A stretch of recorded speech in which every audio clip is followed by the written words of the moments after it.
What if the battle for life wasn't fought on the battlefield, but inside the policies of power? What if the future of humanity was being engineered, not born? Hello, everyone. Welcome back to the channel where we dive deep into the hidden wars shaping our world today. In the shadows of political deals and technological revolutions, a new kind of warfare has begun, one not fought with missiles or drones, but with data, DNA, and control over creation itself. A mysterious fertility coverage program has just been announced, a program that claims to give hope, yet feels more like a weapon forged in silence. Behind those smiling press conferences, defense contractors, biotech giants, and artificial intelligence labs are quietly merging their power. Imagine the same technology that builds autonomous tanks, hypersonic jets, and battlefield AIs that being used to design life itself. And here's the real shocker. Insiders say this isn't just about families or healthcare. It's about repopulation strategy, soldier genetics, and national dominance. The war for supremacy has entered the womb. Behind the curtain of compassion, a new doctrine is forming: reproductive defense strategy. Sources whisper that biotech defense firms are partnering to create genetic banks, using the same encrypted systems once built for nuclear codes. In a confidential leak, documents reveal military research labs testing biocompatible exocytes, not for soldiers, but for controlled embryo environments. Artificial womb pods lined with carbon fiber armor, infused with AI monitoring systems originally designed for fighter jets. Why? Because precision and control, the same principles of war tech, are being rewritten into human life itself. They say it's about protecting the future, but protection from what?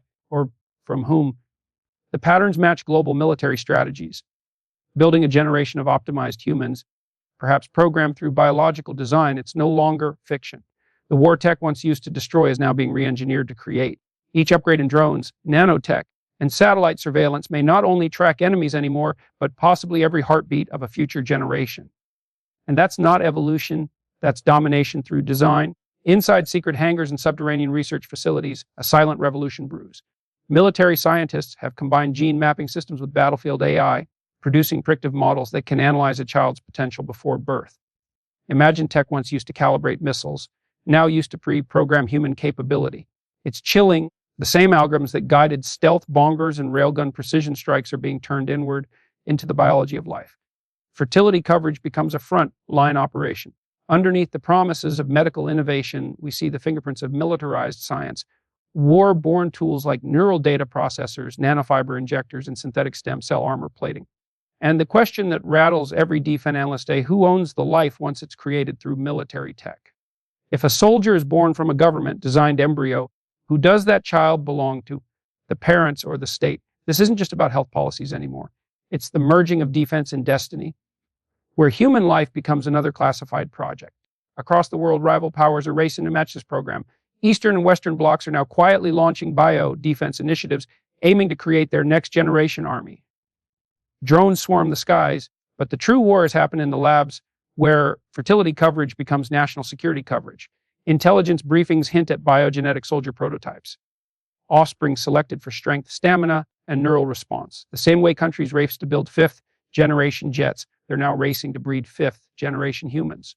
If this sounds like science fiction, remember, every major weapon once began as an experiment denied by those who built it. This time, it's not about destroying nations, it's about building them from the cellular level. The frightening beauty. It's wrapped in the language of hope, healing, and family. But make no mistake, this is the weaponization of creation. The battlefield has moved from war zones to the genetics lab, and every nation is silently arming itself with life. Beneath all the science, beneath all the glowing headlines of progress, lies something deeply human and deeply haunting. Families signing up for this fertility coverage don't see war plans, they see dreams. Couples who fought infertility for years are being promised miracles. They don't realize that the systems giving them hope are powered by military supercomputers and classified algorithms trained to predict outcomes, not emotions. Mothers are told it's safe. Fathers are told it's secure.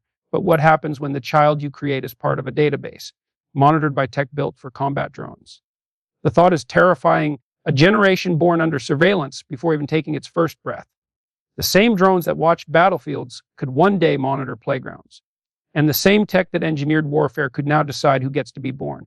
This is not just a story about science, it's a story about control and the quiet erasure of human choice. But here's the twist no one expected. This new fertility coverage wasn't built overnight. It's the culmination of decades of war funding, redirected from black ops to bio ops. Former engineers from missile projects, AI surveillance programs, and genome mapping are now united under one covered agenda to make creation itself programmable. And while the world celebrates the miracle of life, those who understand defense systems recognize the structure, command, control, and compliance. Every new birth could be a new data point. Every family, a new variable in a global equation of power. So the question stands, is this truly hope or the quietest invasion humanity has ever faced? If this shook you, if you believe the truth must be told, don't just watch, act. Like the video, share your thoughts in the comments, and subscribe to stay connected with us, because the next war might not be fought on the ground, it might already be growing within us.